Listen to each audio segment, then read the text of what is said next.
ये है Gayatri media group और आप देख रहे हैं ताज न्यूज, आईना सच का।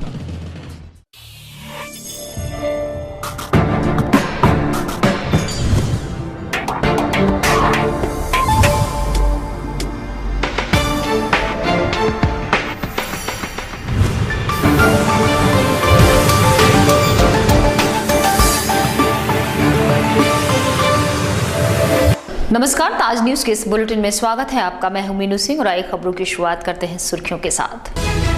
1 अप्रैल से लागू हो जाएगा खाद्य सुरक्षा बिल। जिला प्रशासन ने शुरू की तैयारियां। पात्र लोगों की तैयार होगी सूची। शहरी और ग्रामीण क्षेत्रों में कराया जाएगा सर्वे। बढ़ते साइबर क्राइम को लेकर पुलिस प्रशासन बेहद गंभीर। प्रॉपर सॉल्यूशन के लिए साइबर सेल को परफेक्ट बनाने पर दिया जोर। हाईकोर्ट बेंच की मांग को लेकर वकीलों ने निकाला विजय जुलूस। ताजमहल तक पैदल मार्च निकालने को लेकर पुलिस प्रशासन से हुई तकरार। और नूरीगेट स्थित पेठा इकाइयों पर चला प्रशासन का डंडा। 3 पेठा इकाइयों को किया सील। एसीएम पंचम के नेतृत्व में चला अभियान। और अब खबरें विस्तार से। जनपद में 1 अप्रैल से लागू होगा खाद्य सुरक्षा बिल 2013, जिसके लिए जिला प्रशासन ने तैयारियां शुरू कर दी हैं। इस संबंध में बुलाई गई प्रेस वार्ता के दौरान ADM civil supply Atul Singh ने बताया कि इसके लिए पात्र लोगों की सूची तैयार की जाएगी, जिसमें शहरी और ग्रामीण क्षेत्रों में जनसंख्या के हिसाब से औसत को ध्यान में रखा जाएगा। उनके मुताबिक हर जरूरतमंद को योजना का लाभ दिया जाना ही प्रशासन की प्राथमिकता होगी। लंबे समय से बहुप्रतीक्षित खाद्य सुरक्षा बिल पर अमल आखिर शुरू हो ही गया। सरकार ने जिसे गंभीरता से लेते हुए प्रशासन को अनुपालन कराने के आदेश दिए। जिलाधिकारी सभागार में इसके लिए प्रेस वार्ता का आयोजन किया गया, जिसमें जानकारी देते हुए अधिकारियों ने बताया कि जनता के हितों को ध्यान में रखकर इसमें दी गई नीतियों के आधार पर काम शुरू किया जा रहा है।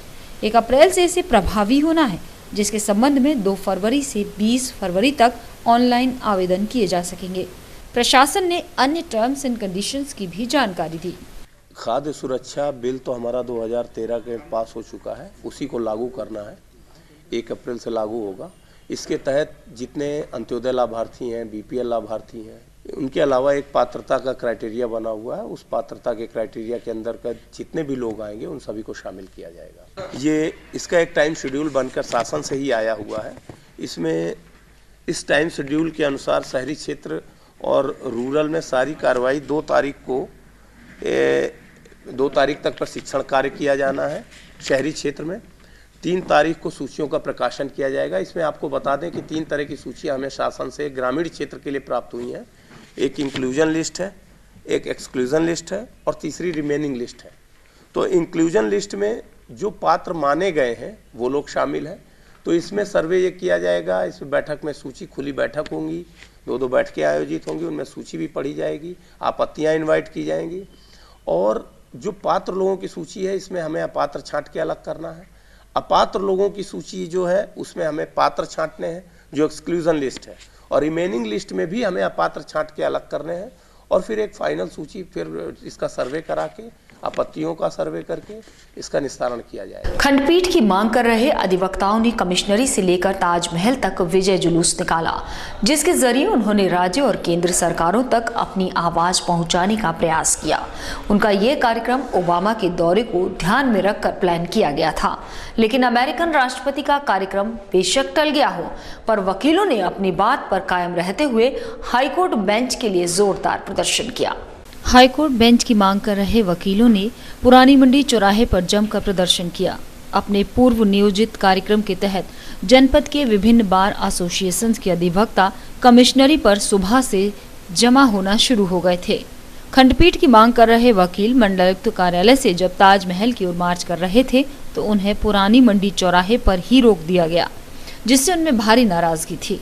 नाराज वकीलों ने अपनी बात रखते हुए कहा कि उच्च न्यायालय की बेंच आगरा का अधिकार है, जिसे वो लेकर रहेंगे। मेरा नाम अरुण सोलंकी है। मैं संघर्ष समिति का महासचिव हूँ और अन्य साथियों के साथ इस आंदोलन के नेतृत्व की कतारों में। देखिए, 50 साल से जो खंडपीठ आंदोलन चल रहा है और हम लोग इसमें अधिवक्ता लोग संघर्ष कर रहे हैं 50 साल से, लेकिन अभी तक केंद्र सरकार ने हमारी सुनवाई नहीं की।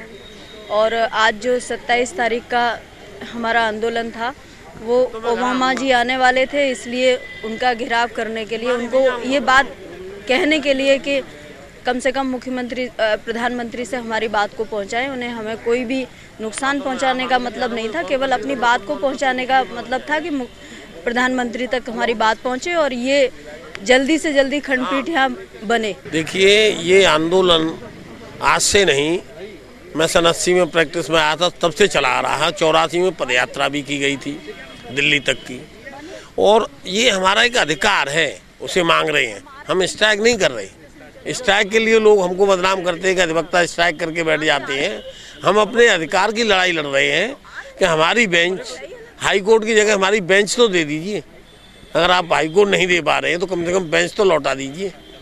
ये हमारी लड़ाई है, और ये लड़ाई हम भैया अपनी नहीं, जनता की लड़ाई लड़ रहे हैं।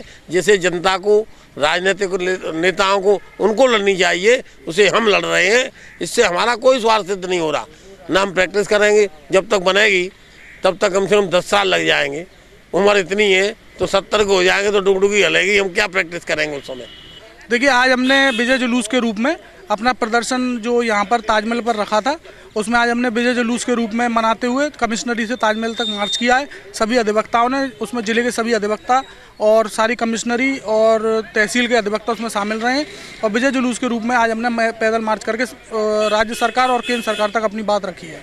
गौरतलब है कि बराक ओबामा के आगमन को ध्यान में रखकर अधिवक्ताओं ने ये रणनीति बनाई थी, लेकिन उनके न आने के बावजूद भी उन्होंने अपना प्लान नहीं बदला और शासन और प्रशासन के कानों तक अपनी आवाज पहुंचाने के लिए सड़कों पर प्रदर्शन किया। उनकी माने तो इस दौरान पुलिस और प्रशासन के नुमाइंदों से भी उनकी नोकझोंक हुई, मगर वकीलों ने उनकी एक भी नहीं सुनी और खूब नारेबाजी कर अपनी आवाज हुक्मरानों तक पहुंचाने का हर संभव प्रयास किया। साइबर क्राइम को लेकर पुलिस प्रशासन में दिखी गंभीरता, जिसने उसे और बेहतर बनाने की पहल शुरू कर दी है। जनपद के वरिष्ठ पुलिस अधीक्षक ने इस प्रणाली की उपयोगिता पर जोर देते हुए बेहद जरूरी करार दिया। उन्होंने बताया कि यहाँ दूसरे जनपदों के मामले आते हैं, लिहाजा आगरा पुलिस की कोशिश है कि साइबर क्राइम के मामलों के प्रॉपर सॉल्यूशन के लिए साइबर सेल को भी परफेक्ट बनाया जाए। इसके बारे में लिखा पढ़ी हो गई है और उसका प्रपोजल शासन में पेंडिंग है। मैंने आज ही बात की तो मुझे बताया गया है कि जल्दी क्लियर हो जाएगा। इससे बहुत फ़र्क पड़ेगा। बहुत सारी ऐसी कंप्लेंट्स है जिसको हम लोग साधारण पुलिस स्टेशन में नहीं कर सकते हैंडल। उसके लिए बहुत एक्सपर्टीज़ चाहिए। उसके लिए एक्सपर्ट कांस्टेबल्स, सब इंस्पेक्टर्स, और उसमें एक कंडीशन है कि उसकी विवेचना सिर्फ इंस्पेक्टर कर सकते हैं। तो ये सारी बातें हैं। इसलिए आगरा का लेवल अगर आप देखेंगे इन्वेस्टिगेशन, साइबर इन्वेस्टिगेशन के लिए बहुत अच्छा है।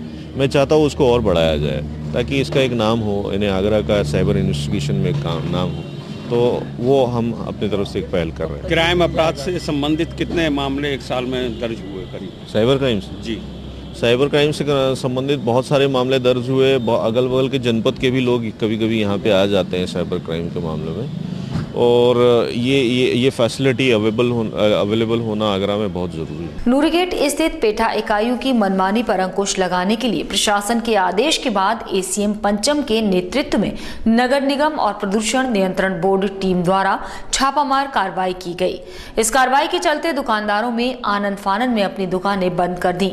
इस कार्रवाई के दौरान अधिकारियों को यहाँ भट्टियां जलती मिली, जिसके बाद कार्रवाई करते हुए 3 पेठा इकाइयां सील कर दी गयी और मौके से मिला सामान भी जब्त कर लिया गया। जिला प्रशासन की तमाम कोशिशों के बाद भी नूरीगेट स्थित पेठा व्यापारी अपनी मनमानी से बाज नहीं आ रहे हैं, जिसके बाद प्रशासन ने छापामार कार्रवाई करते हुए नूरीगेट स्थित पेठा इकाइयों पर छापा मारा। छापामार कार्रवाई को देख पेठा इकाइयों में अफरा तफरी मच गई और आनन फानन में यहां दुकानदारों ने अपने शटर गिराना शुरू कर दिए। एसीएम पंचम श्याम लताल आनंद के नेतृत्व में टीम ने यहां पंची पेठा और ताज पेठा के साथ एक अन्य इकाई पर छापा मारा, जहां टीम को भट्टियों में कच्चा कोयला जलता हुआ पाया गया, जिसके बाद टीम ने 3 पेठा इकाइयों को सील करते हुए यहां मिला सामान भी जब्त कर लिया। देखिए, जो जिलाधिकारी महोदय हैं उनके स्तर से एक संयुक्त समिति का गठन किया गया है और इस समिति में जितने भी लोग हैं, आज इन लोगों ने नूरी गेट क्षेत्र का भ्रमण किया और इस भ्रमण के दौरान हम लोगों ने यहाँ पर 3 इकाइयों में कच्चा कोयला जलता हुआ देखा और इसी के आधार पर जो है इन इकाइयों को सील कर दिया गया है, जो कि माननीय सर्वोच्च न्यायालय के आदेश में ये है कि यहाँ पर, क्योंकि ये TTZ जोन में आता है, तो यहाँ पर कच्चे कोयले का दहन नहीं हो सकता है और इसी के अंतर्गत हमने ये कार्रवाई की, जहाँ पर पंछी पेठे की कुछ इकाइयाँ थी, उनकी पैकिंग भी वहाँ पर पाई गई। इसके अलावा शायद ताज पेठा करके नाम था, तो उनके भी जो पैकेट थे वहाँ पर हम लोगों को स्थल से प्राप्त हुए। नूरी गेट, राजा की मंडी, हरी पर्वत और कोतवाली, ये कुछ ऐसे एरिया हैं कि यहाँ जितने भी नगर निगम की ड्रेन हैं उसमें कच्चे पेठे का वेस्ट, पेठे में जो इस्तेमाल होने वाला मटेरियल है उसे निकालने के बाद ड्रेन्स में फेंक दिया जाता है और पेठे का वेस्ट, क्योंकि उसमें चूना लगा होता है, वो बहुत जल्दी सड़ना स्टार्ट हो जाता है। इससे न्यूसेंस क्रिएट हो रहा है, इसका जो एनवायरनमेंट है, वाटर का जो पोल्यूशन है वो क्रिएट उसमें हो रहा है। साथ के साथ जो इसमें पब्लिक को गंदगी और स्मेल महसूस होती है, इसमें समय समय पर इसमें जो है वो शिकायतें यहाँ का क्षेत्रवासी लगातार करते रहते हैं। इसी संदर्भ में जो है वो नगर निगम भी इसमें कंपोनेंट है और ऐसी इकाइयाँ जिन इकाइयों द्वारा पेठे का वेस्ट नालों में, नालियों में फेंक दिया जाता है, उस पर कार्रवाई का ये कंपोनेंट आज इसमें सम्मिलित हुआ है और नगर निगम भी इसमें सम्मिलित था। इन पेठा इकाइयों पर प्रशासन अब सख्ती के मूड में है, इसलिए इस कार्रवाई के दौरान CO कोतवाली मनीषा सिंह मय फोर्स के मौके पर पहुंच गईं, ताकि किसी तरह के विरोध को होने से रोका जा सके। अब प्रशासन इनके खिलाफ कानूनी कार्रवाई करने की तैयारी कर रहा है। इस छापेमार कार्रवाई में नगर निगम के पर्यावरण अभियंता राजीव राठी के साथ उनकी टीम और प्रदूषण कंट्रोल बोर्ड के नियंत्रण आनंद कुमार के साथ उनकी टीम भी मौजूद रही। 10.5 करोड़ की धोखाधड़ी के मामले में अब नया मोड़ आ गया है, जिसके वादी और सर्राफा व्यवसायियों ने नामजदों से अपनी और अपने परिजनों की जान को खतरा बताया है। पीड़ित पक्ष इस मामले को लेकर एक बार फिर पुलिस अधिकारियों से मिला और जानमाल की सुरक्षा की मांग की। उसके मुताबिक आरोपियों द्वारा उसके साथ कभी भी किसी बड़ी वारदात को अंजाम दिया जा सकता है। कोतवाली के सर्राफा व्यवसायी राकेश कुमार वर्मा ने पिछले दिनों मातांगी कॉम्प्लेक्स के 6 निदेशकों के खिलाफ 10.5 करोड़ की जालसाजी का मुकदमा लिखवाया था, जिनका कहना है कि उन लोगों ने पैसा हड़पने की नीयत से जालसाजी की थी, मगर अब उन्होंने उन आरोपियों पर एक और संगीन आरोप लगाया है।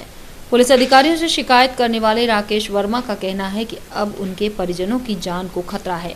राकेश की माने तो आरोपी उनके और उनके परिजनों के साथ कभी भी कोई बड़ी वारदात को अंजाम दे सकते हैं। एक ज़मीन थी हिंग की मंडी रॉक्सी सिनेमा के सामने, वहाँ मेरे साथ मेरे पार्टनरों ने मेरे साथ धोखाधड़ी की, 10 करोड़ 70 लाख रुपए की बेईमानी करने की कोशिश की है और दूसरा क्या कहते हैं, मेरी ज़मीन को हड़पने की कोशिश की है।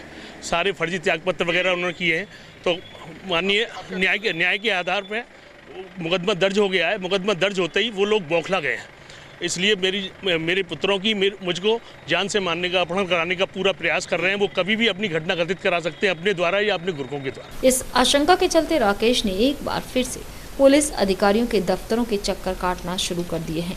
गौरतलब है कि राकेश की हींग की मंडी में रॉक्सी सिनेमा के सामने बेशकीमती जमीन है, जिस पर आरोपियों की नीयत खराब हो गई है और वो उसे हथियाने के लिए किसी भी हद तक जा सकते हैं। पीड़ित ने पुलिस प्रशासन से जानमाल की सुरक्षा की गुहार लगाई है। आए दिन सुरक्षा के नाम पर होने वाली तलाशियों से आजिज आए शहर के तमाम होटल प्रबंधन, जिन्होंने पुलिस प्रशासन से चेकिंग और चेकिंग करने वाले स्टाफ का लेबल सेट करने की मांग उठाई है। एसएसपी राजेश मोदक ने भी जिनसे सहमति जताई और उनकी मांग को जायज ठहराया। उन्होंने होटल स्वामी को भरोसा दिलाया कि आगे से उचित स्तर वाला अधिकारी ही इस तरह की किसी भी जांच के लिए अधिकृत होगा। स्टैंडर्ड बनाया जाए कि कम से कम एक लेवल का ऑफिसर आए और होटल, उनकी बात बिल्कुल सही है कि अगर जब भी कोई चेकिंग होती है किसी होटल में या रात में होती है, तो उसके एक स्टैंडर्ड होना चाहिए कि कम से कम वो लेवल का अधिकारी उसमें रहना चाहिए चेकिंग में। कोई भी कांस्टेबल जाके चेकिंग करता है और अभद्रता करता है तो उसके खिलाफ कार्रवाई की जाएगी। मैंने उनको ये बात कही है और जो उन्होंने एक शिकायत की है उस पर मैंने आज जांच ऑर्डर की है।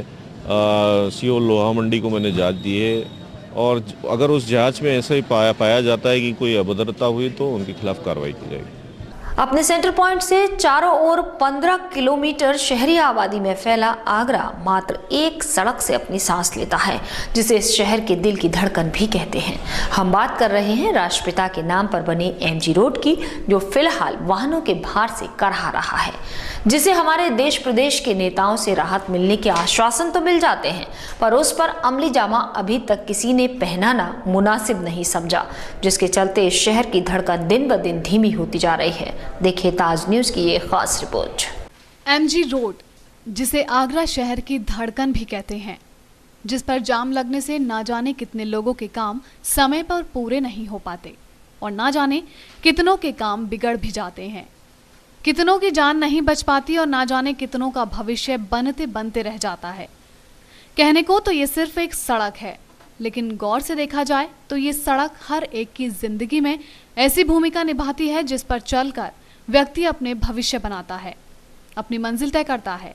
लेकिन न जाने कितने सालों से आगरा शहर को हमेशा देती आ रही ये सड़क अब थकी सी लगने लगी है। इसकी सतह पर तेज रफ्तार से दौड़ने वाली गाड़ियों की रफ्तार अब धीमी होने लगी है, जिसकी वजह शायद सरकारी तंत्र और आम तंत्र है, जो अपनी जिम्मेदारी सही तरीके से नहीं निभा रहे।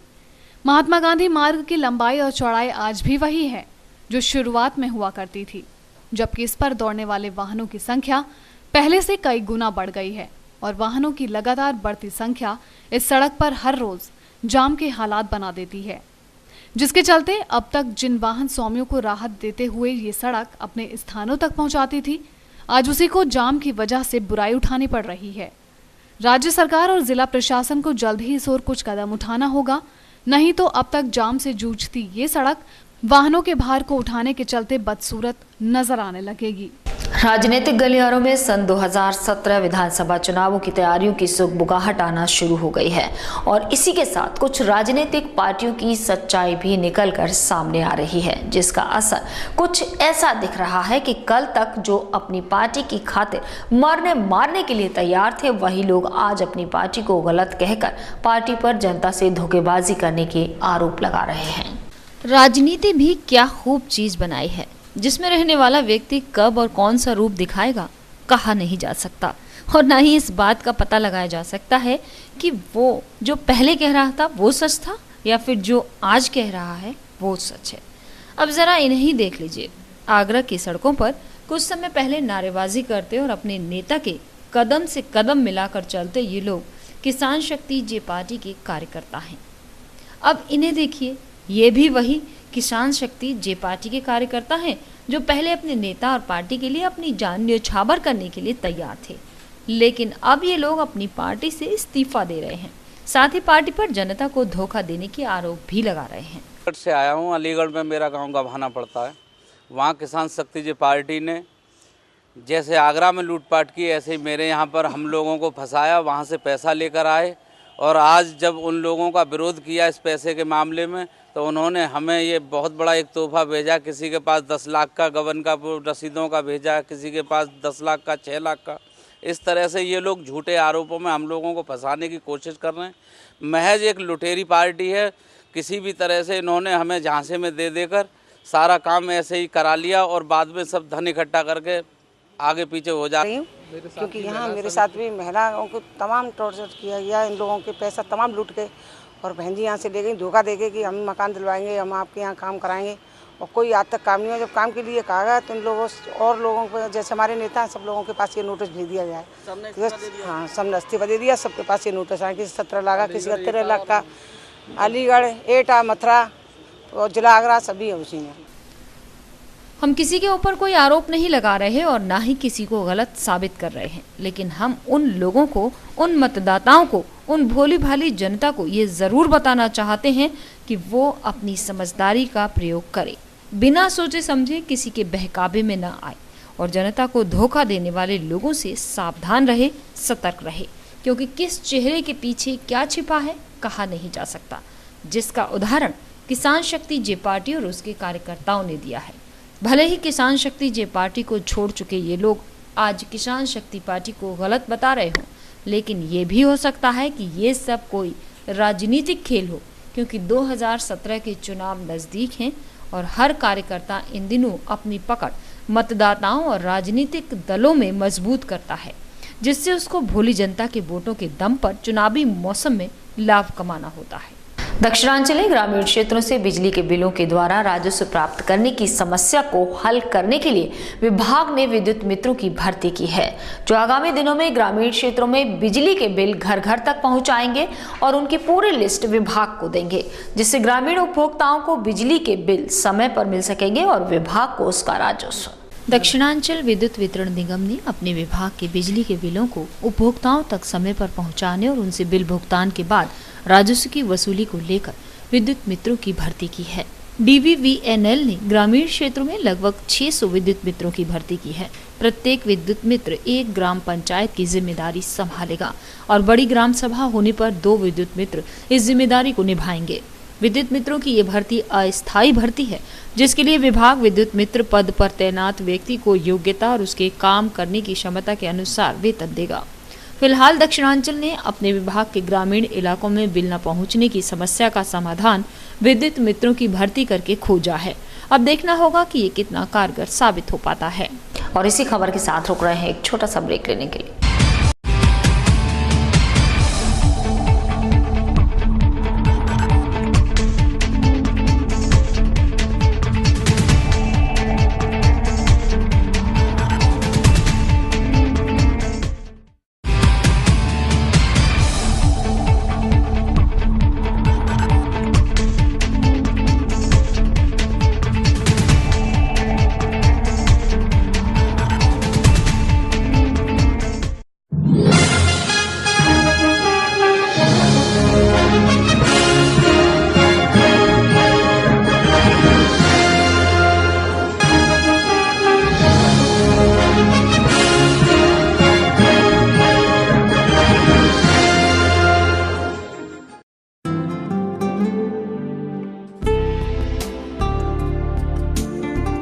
सरल हुआ, सुगम हुआ नया विद्युत संयोजन। अब टोरन पावर में नया विद्युत संयोजन का आवेदन करना और भी सरल हुआ।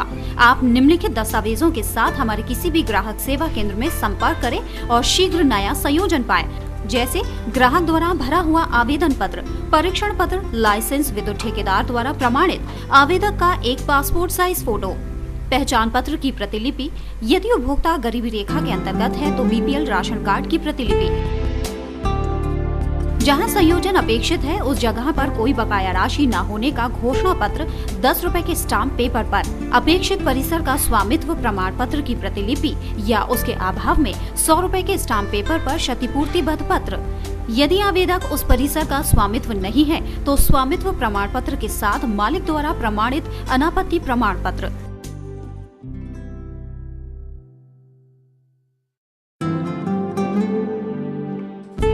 हमारे ग्राहक सेवा केंद्र का पता है पूर्वानंद प्लाजा, राम रघु हॉस्पिटल के सामने, चर्च रोड, आगरा, 49 सदर बाजार, शिवहरी रोड, शॉपिंग आउटलेट के सामने, आगरा और 286 जयपुर हाउस, ADA कार्यालय के निकट, आगरा। हमारा हेल्पलाइन नंबर है 0562 2424 आज हम आपको एक बहुत ही अनोखे और उपयोगी प्रोडक्ट से परिचित करवाने जा रहे हैं। इस प्रोडक्ट ने कई लोगों की रुकी हुई जिंदगी को एक नई रफ्तार दी है। घुटनों के दर्द से पीड़ित रोगी इस नए आविष्कृत प्रोडक्ट को अवश्य देखें।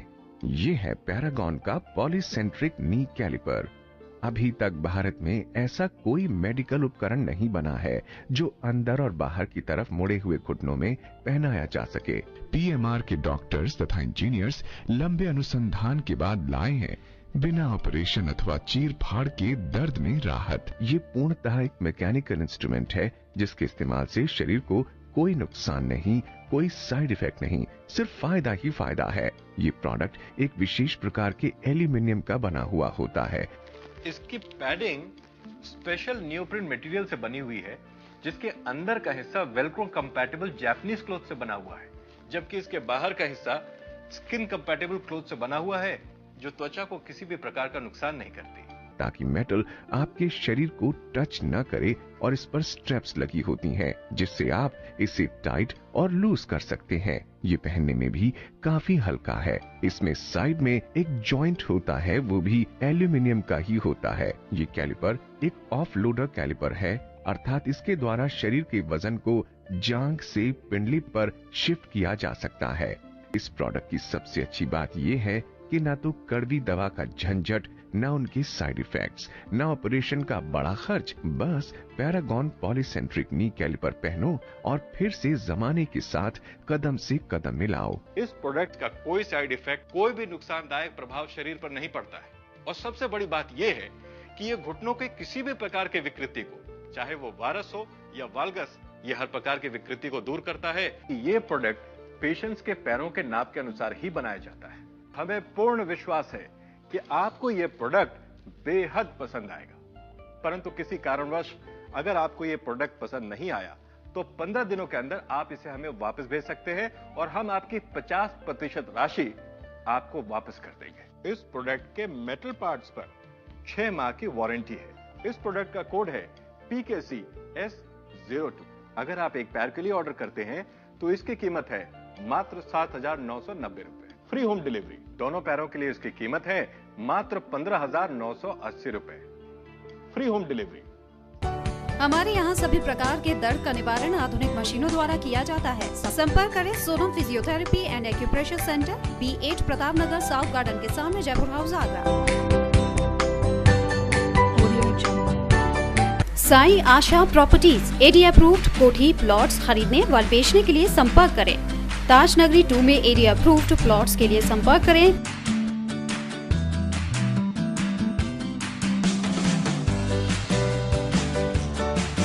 पवन Goyal, Sai Asha properties, shop number 56, Saukuda road, AD height, crossing Taj Nagari 2, Agra. Mobile number 9719000022।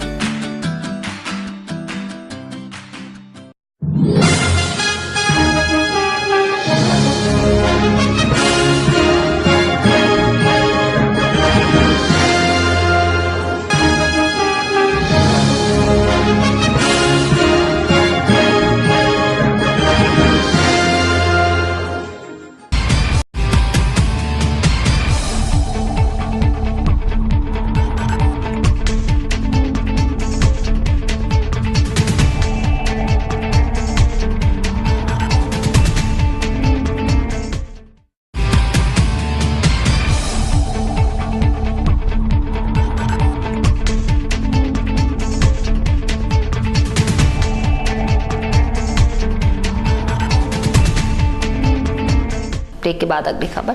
Sewer pipeline के काम का निरीक्षण करने महापौर सेक्टर 7 पहुंचे, जहां निरीक्षण के दौरान खामियां मिलने पर अधिकारियों को सख्ती के साथ काम में तेजी लाने और मार्ग अवरुद्ध करने वाली मिट्टी को तत्काल हटाने के आदेश जारी किए गए। इस दौरान सूचना पाकर पहुंचे सपा नेताओं ने महापौर का स्वागत भी किया और जल्द ही समस्या के हल होने की बात कही।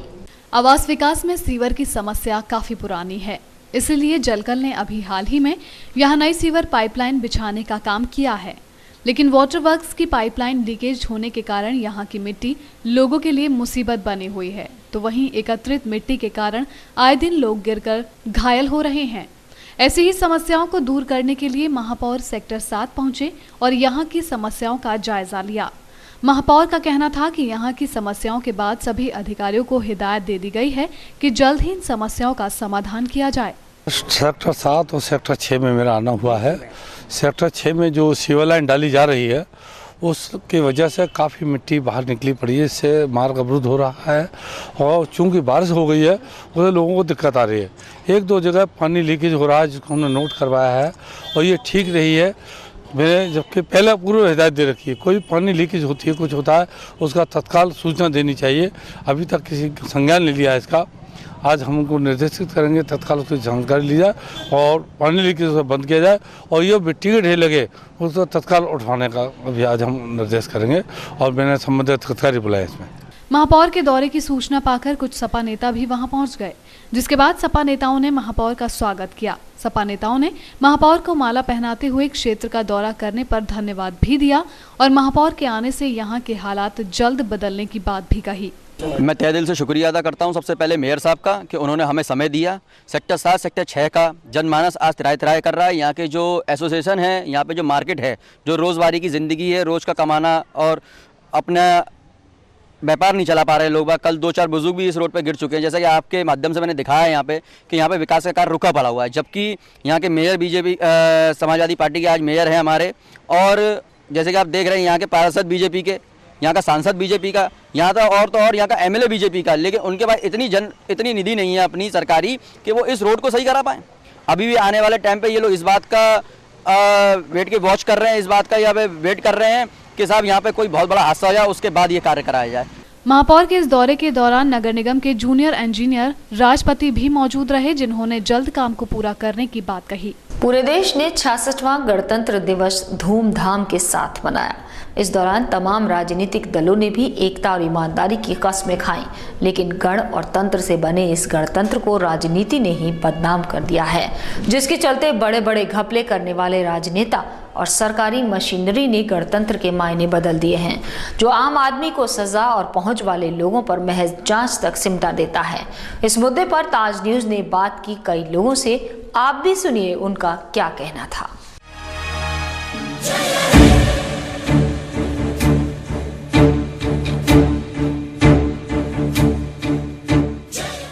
देश की आज़ादी के बाद लोगों को समान रूप से अधिकार देने और कानून को समान बनाने के लिए ही संविधान बनाया गया था, जो दो शब्दों से मिलकर बना था, गण और तंत्र, जिसका मतलब था सभी को समानता देना, जो आम जन का संविधान था। लेकिन बदलते दौर में ये गणतंत्र कहीं खो सा गया है, या ये कहें कि देश में भ्रष्टाचार इतना बढ़ गया है कि जहां इस शब्द के मायने ही खो गए हैं, जिसका जीता जागता सबूत है कि जब एक नेता पर चोरी या गबन का आरोप लगता है तो उसे साबित करने में वर्षों लग जाते हैं और महज जांच ही चलती रहती है, जबकि वहीं जब एक आम आदमी कोई छोटा मोटा अपराध करता है तो वही कानून के रखवाले उसे सजा दिलाने में अपनी वाहवाही समझते हैं। इस बारे में जब ताज न्यूज ने कुछ राजनीतिक दलों के नेताओं से बात की तो वो इसे राजनेताओं की निजी कमी मानते नजर आए। उनका कहना था कि संविधान ने सभी को समान अधिकार दिए हैं। मिलनी चाहिए, बिल्कुल मिलनी चाहिए। मैं इसके लिए सहमत हूँ। जो बड़े लोग हैं उनको पहले सजा ज़्यादा कठोर सजा मिलनी चाहिए। जो मैं तो ये कहता हूँ प्रोपोर्शनेट, जो बड़ा भ्रष्टाचार करे उसको बड़ा आप जो है सजा दीजिए, जो छोटा करे उसको सजा दीजिए, अकॉर्डिंग दीजिए। परंतु यदि कोई राजनेता इस बात से बचे जाता है, मैं इसके खिलाफ हूँ, मैं बिल्कुल खिलाफ हूँ। इस बारे में जब एक वृद्ध समाज सेवी से बात की गई तो उनका कहना था कि हमारा संविधान सबसे अच्छा संविधान है, जिसमें सभी को समान रूप से अधिकार दिए गए हैं, लेकिन लोगों ने अपने निजी स्वार्थ के चलते भ्रष्टाचार को जन्म दिया है, जो अपनों को बचाने के लिए आरोपी की फाइलें तक गायब करा देते हैं। जब तक हम नहीं बदलते तब तक कुछ नहीं बदलने वाला, क्योंकि राजनेता एक राजा की तरह होता है, फिर जैसा राजा वैसी प्रजा वाली कहावत चरितार्थ होती है। इसलिए राजा की जिम्मेदारी है कि वो वही करे जो जनता के हित में हो। सबके लिए बराबर है, कानून सबके लिए बराबर है। ये जो घपले हो रहे हैं कि छोटों को सजा मिल रही है छोटी सी चोरी पर और बड़ों को करोड़ों अरबों रुपए के घपले करने पर भी सजा नहीं मिल रही है, ये तो हमारा कैरेक्टर है बेटा। इसमें ये नहीं है कि देश की तरफ से कोई गलती हो रही है। संविधान या लॉ सबके लिए बराबर है। हमारा देश का जो नेशन का एक कैरेक्टर होता है वो गिरा है। तो यथा राजा तथा प्रजा बेटा, अगर राजा गड़बड़ होगा तो प्रजा गड़बड़ होगी। उल्टा नहीं है कि यथा प्रजा तथा राजा, नहीं। अब ये 5 स्टार होटल में भ्रष्टाचार फैलाते हैं और लड़कियां, लेडीज, सब तरीके का करप्शन है। वो हमारे समाज के गरीब तबके के लोग सड़कों पर करते हैं वही काम। गौरतलब है कि संविधान में कई चीजें बिंदु हैं जिनका लाभ हमेशा से राजनेता उठाते आ रहे हैं, जिसका जीता जाता उदाहरण है कि एक आम आदमी 2 जगह मतदान नहीं कर सकता, जबकि एक राजनेता 2 जगह से चुनाव लड़ सकता है। दूसरा कि एक अपराधी किसी सरकारी पद पर नौकरी नहीं कर सकता, जबकि एक अधिकारी सत्ताधारी बन सकता है। बहरहाल अब इस गणतंत्र को कितने बदलाव की जरूरत है ये तो राजनेता ही जानते हैं, लेकिन कुछ ऐसे बिंदु जरूर हैं जिनका जवाब जनता भी जानना चाहती है। प्रधान डाकघर पर शुरू हुए नेशनल पार्सल हब पर पार्सल संबंधी काम जोरों से हो चुका है शुरू, जिसमें बड़े स्तर पर हाईटेक सुविधा से लैस मशीनों का उपयोग किया जा रहा है, जो सुरक्षा व्यवस्था की कमी के चलते बौनी साबित हो रही हैं, जिसके लिए डाक विभाग डाकघरों के सभी पार्सल सेल पर एक्सरे मशीन लगाने की तैयारी भी कर रहा है। डाक विभाग अपने पार्सल हबों पर सुरक्षा व्यवस्था को बढ़ाने की तैयारी कर रहा है, जिसके लिए विभाग में आधुनिक मशीनों को लाने पर विचार विमर्श किया जा रहा है। फिलहाल प्रधान डाकघर पर बना नेशनल पार्सल हब शहरवासियों को बड़ी राहत दे रहा है, शहर के सभी डाकघरों में बुक होने वाले पार्सलों को शाम तक नेशनल पार्सल हब पर लाया जाता है और फिर उन्हें निश्चित समय के अंदर उनके गंतव्यों तक पहुंचाया जाता है। नेशनल पार्सल हब जो है क्या नाम है MNOP जो भारत सरकार के द्वारा जो एक स्कीम लागू की गई है उसके अंतर्गत जो है ये चलाया जा रहा है और विशेषता ये है कि सभी पार्सल एक जगह एकत्रित होकर के एक जगह सही तरीके से सुरक्षित जो है यहाँ से भेजे जा सकते हैं। पहले देखा जाता अगर ये नहीं था उससे पहले किस तरह की परेशानियाँ उठानी पड़ती थी लोगों को? उस तरीके से जो है पार्सल अलग अलग जगह जाते थे, बहुत जो है ज़्यादा काम बढ़ा हुआ था स्टाफ के लिए क्योंकि सभी जगह के लिए अलग अलग जो है बैग बनाने पड़ते थे जिसमें कभी कभी ऐसा भी हो जाता था कि बैग मिसप्लेस हो रहा है या पार्सल मिसप्लेस हो रही है। अब जो है क्या नाम है एक जगह चूँकि एकत्रित होकर और एक ही जगह से सब डिस्पैच होना है यहाँ से और जाना है पार्सलों को, तो इसमें जो है ये चांस बहुत ही ना के बराबर हो जाते हैं और अच्छी तरीके से काम हो सकता है। डाक विभाग के सभी डाकघरों पर सुरक्षा का अभाव देखा गया है। कोई भी असामाजिक व्यक्ति कभी भी डाक विभाग की सुविधा का लाभ लेकर अपने मंसूबों को पूरा कर सकता है, जिसे विफल करने के लिए डाक विभाग जल्द ही अपने डाकघरों के बुकिंग काउंटर्स पर आधुनिक सुविधा से लैस एक्सरे मशीन लगवाने की तैयारी कर रहा है। इसके लगने के बाद दिनों दिन अपना आकार बढ़ाती ये सरकारी सेवा सुरक्षा के मायनों पर भी खरी उतर सकेगी। डीएलसी की मौत के बाद श्रम कार्यालय पर मजदूरों को उनका हक नहीं मिल पा रहा।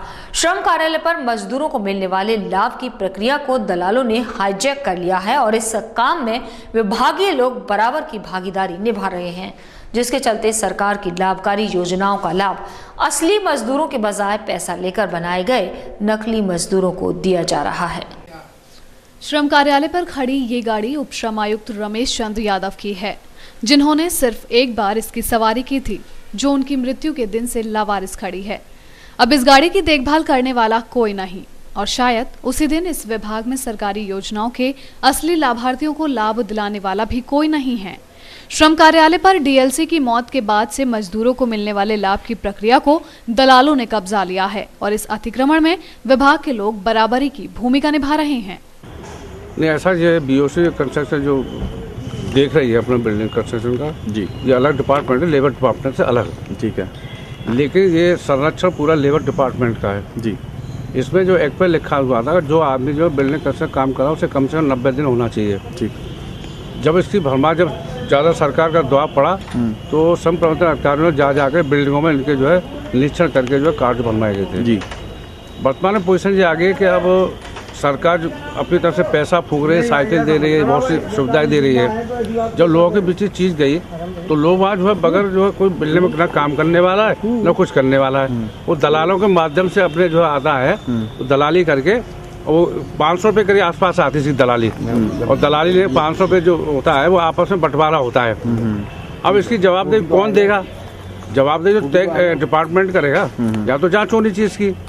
अब आपने देखा गांव में कोई बिल्डिंग कंस्ट्रक्ट करने वाला तो है नहीं, साइकिल बटी, साइकिल में जितनी बटी है वो सारे बिल्डिंग से कंस्ट्रक्शन नहीं थे लोग, और सी सुविधा जी उनसे नहीं मिली। कम से कम मैं समझता 50% ऐसे लोग हैं जो अपात्र हैं कि जो बिल्डिंग कंस्ट्रक्शन उनका कोई लेना देना नहीं है, दलालों के माध्यम से कार्ड बने हैं। मजदूर नेता राजवीर सोलंकी की माने तो श्रम विभाग में जिन मजदूरों को सरकारी योजनाओं का लाभ मिल रहा है, असल में वो लोग सरकारी योजनाओं के लाभार्थी हैं ही नहीं, क्योंकि विभाग के लोगों की साठगांठ से दलाल गैर भवन मजदूरों का पंजीकरण भवन मजदूरों की श्रेणी में कराकर उन्हें लाभ दे रहे हैं और इस काम में दलालों द्वारा गैर भवन मजदूरों से सरकारी योजनाओं का लाभ दिलाने के नाम पर मोटा पैसा वसूला जा रहा है, जिससे असली भवन मजदूरों को उनका हक नहीं मिल पा रहा। अमेरिकी प्रेसिडेंट के आगरा दौरे की संभावना के चलते ताजमहल की सुरक्षा में बढ़ोतरी कर दी गई थी, जिसका असर मंगलवार को पर्यटकों की संख्या पर पड़ा। गौरतलब है कि सुरक्षा कारणों के चलते अब ये दौरा रद्द हो गया, लेकिन विभाग द्वारा पर्यटकों को पुनः सूचित न करने के चलते सैलानियों की संख्या पर असर देखने को मिला। देश के प्रधानमंत्री नरेंद्र मोदी ने अमेरिकी राष्ट्रपति बराक ओबामा को देश के गणतंत्र दिवस पर मुख्य अतिथि के रूप में भारत बुलाया था। इसी कड़ी में 27 जनवरी को ओबामा का ताज दीदार करने के लिए आगरा दौरा तय हुआ था, जिसको देखते हुए आगरा में सुरक्षा के कड़े इंतजाम किए गए थे और ताजमहल की खूबसूरती को भी बढ़ाया गया था। साथ ही इस दिन अन्य पर्यटकों के लिए ताज का दीदार करना मना था, लेकिन ओबामा का आगरा दौरा स्थगित हो गया। इस बात की जानकारी लोगों को शायद ज्यादा नहीं हो पाई, जिससे ताजमहल पर मंगलवार को पर्यटकों की काफी कमी दिखाई दी। लोगों को ये मालूम था कि जब ओबामा जी आएंगे तो आगरा की सिक्योरिटी को लेकर के यहाँ पर कोई भी निकल नहीं सकता है, और जैसा कि पेपरों में आदेश दिया गया था होटल वालों को कि कोई भी टूरिस्ट कमरे से बाहर नहीं निकलेगा। इन सब चीज़ों को देखते हुए आज 26 जनवरी के दूसरे दिन काफ़ी भीड़भाड़ रहती थी, 26 जनवरी के दिन भी काफ़ी भीड़भाड़ रहती थी। इसी वजह से आज आगरा में पर्यटक बिल्कुल नहीं है।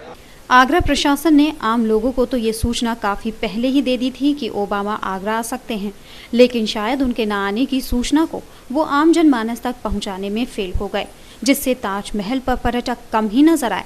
कहा यह जा सकता है कि जितनी तेजी के साथ मीडिया ने ओबामा के ताजमहल दीदार की बात जनता तक पहुंचाई, उतनी तत्परता के साथ उनके दौरे के स्थगन की सूचना में शायद कहीं चूक हो गई, जिसका असर मंगलवार को ताजमहल पर सैलानियों की कम मौजूदगी के रूप में देखने को मिला। ताजमहल के 500 मीटर के दायरे में किसी भी वाहन का प्रवेश वर्जित है। इसके लिए वहां रहने वाले और व्यापार करने वाले लोगों के लिए विभाग द्वारा एक पास जारी किया गया है, जो बेहद मशक्कत के बाद लोगों को हासिल होता है। लेकिन पास बनने के बाद इन पास धारकों को उस समय दुविधा का सामना करना पड़ता है जब विभागीय लोग ही इन्हें रोक देते हैं, जिससे स्थानीय नागरिक और दुकानदारों में बेहद रोष है।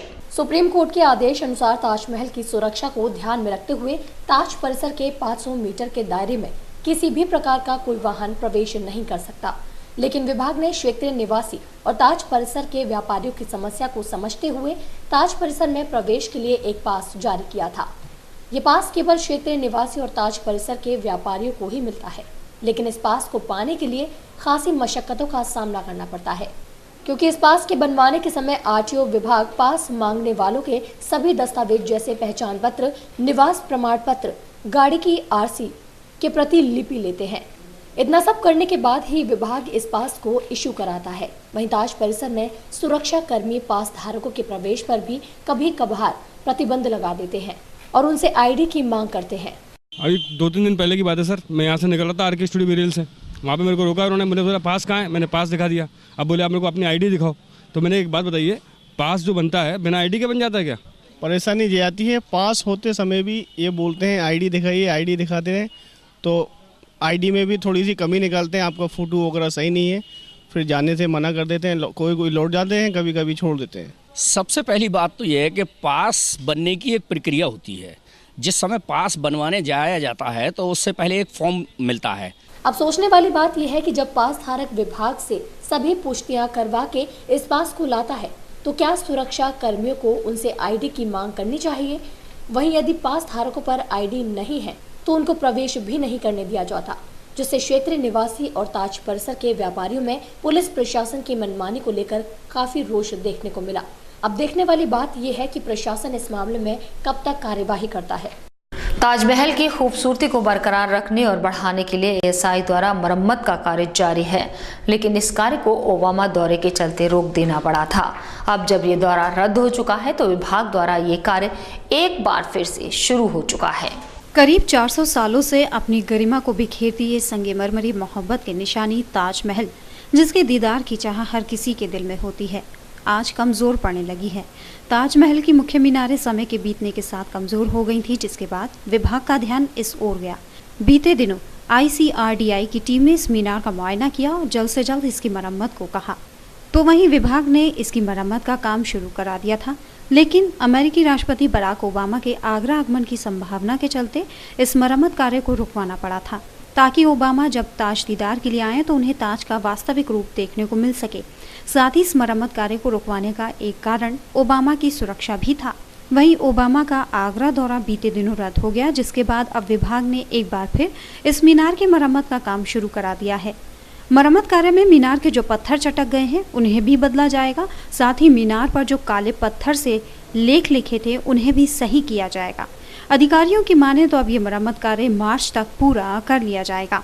समय रहते विभाग ने जो ताज की मरम्मत का फैसला लिया वो बिल्कुल सही रहा, नहीं तो ताजमहल भी अन्य ऐतिहासिक इमारतों की तरह जर्जर हालत में तब्दील हो जाता। फिलहाल तो विभाग ताजमहल की इस मीनार की मरम्मत में जुट गया है। अब देखने वाली बात यह है कि विभाग इस काम को समय रहते पूरा करा पाता है या नहीं, क्योंकि ये तो ताज की एक मीनार की बात है, वहीं ताज में अभी 3 मीनारें और हैं जिनकी मरम्मत का काम भी शुरू होना है।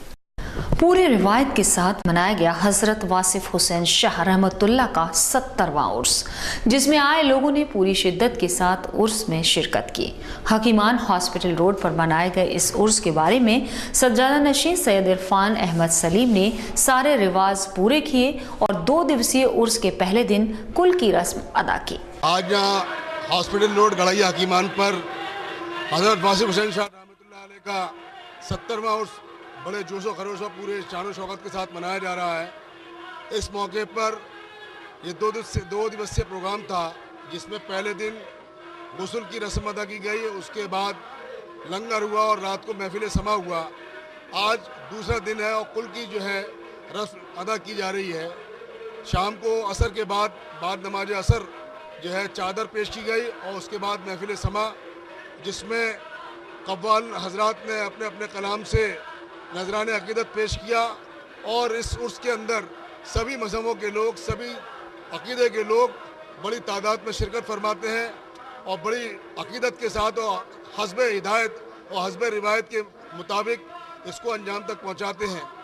आज के इस मौके पर सारे मुल्क में अमन चैन के लिए दुआ मांगी गई और हिंदुस्तान में अमन अमान रहे, आपसी भाईचारा रहे, इसके लिए हजरत के दरबार में दुआ करी गई। और इसी खबर के साथ फिलहाल बुलेटिन में सिर्फ इतना ही। अगले बुलेटिन में नई खबरों के साथ आपसे फिर होगी मुलाकात। तब तक के लिए दीजिए इजाजत। नमस्कार।